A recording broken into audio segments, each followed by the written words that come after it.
How to fix MSI Afterburner not showing anything problem. To do this, go to the search section and open Control Panel. After opening Control Panel, click on Uninstall a program and find MSI Afterburner among programs. Right-click on Afterburner and then click on Uninstall. Click Uninstall again and proceed. If you want to keep your settings, click Yes. After uninstalling, click Close. The next thing we need to do is open browser and type MSI Afterburner download into the search bar. After doing this, open MSI's website and download Beta 5. Open the downloaded file and double-click on Setup. Click Install and proceed.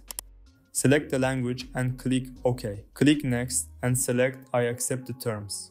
To continue, click Next. If you do not want to install RivaTuner, uncheck the option. Click Install and start the process. Select the language for RivaTuner and click OK. Then start its installation.